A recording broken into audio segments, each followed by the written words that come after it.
can see there's a lot going on in here. Mainly this big red Road Glide right here. It's been a few months since I've filmed anything, and then back in August I decided I would just up and crash my sweet ass Road King.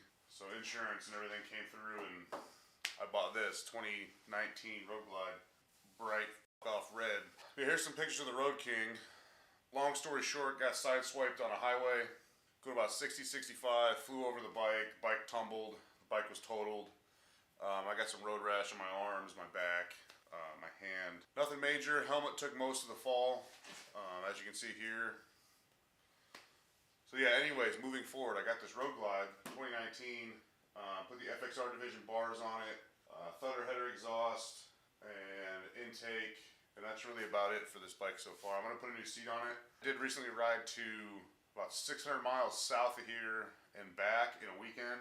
It was about 1,300 miles total in about 3 days. Wasn't anything crazy, but this seat sucks. I need a new one badly. I'm taking my road sofa that I had on the Road King and putting it on this once I get it reupholstered. So anyway, the chopper, where we're at with that. Was taking the shovel head apart, pulled the inner cam bearing out, and it shattered, so I had to pull the cases apart, clean out the entire inside. There was a bunch of pieces of bearing in there. So it's a good thing I did. And then reseal the case with some special sealant and then put it all back together. That's done. So now I'm going to get the engine mostly put back together. I'm going to do the cylinders, well, the pistons, the cylinders, and the cam chest right now. And then the heads and all that. Well, the heads are really the last thing. And the intake manifold and the oil lines and stuff. All that's going to wait a little bit. And then I finally got my Paco Dirty Biker roller 4.5 months later. Now, going with this, like I mentioned in the older videos, I bought this back in June. They told me 4 to 6 week lead time, month and a half. And I was like, totally doable. I'll have to rebuild this engine anyway. Don't need the frame right now. Now, going into it, Paco did say it was an, I want to say 8 to 10 week lead time, maybe 8 to 12 week lead time. So 2.5, 3 months at most. Well, it took 4.5 months to get this thing. They kept saying their chrome tank was having issues, everything was coming out yellow. Totally understandable, they didn't want to put out a subpar product, and they fucking did not.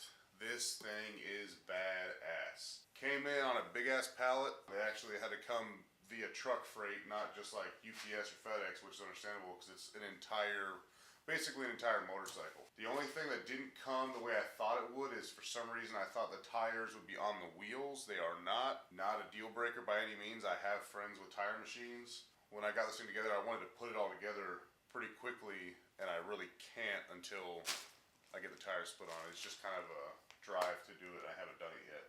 But everything they were talking about having issues with chrome, can't even tell. The most concern was the front end. And I'm glad they did what they did because this front end is absolutely killer. 6 inches over, super clean. The oil tank looks fantastic as well. Those are the only real chrome parts that I think they had to do in-house. Maybe these axle caps, I don't think so. Oh, and the sissy bar. The sissy bar is fucking chrome, which is awesome. So I am by no means an expert when it comes to shovel heads. So I'm not really going to talk much through this. I'm just going to kind of do it. The basic things, anyway. It comes to like push rods. I'll probably go into that a little bit just for my own benefit, I guess.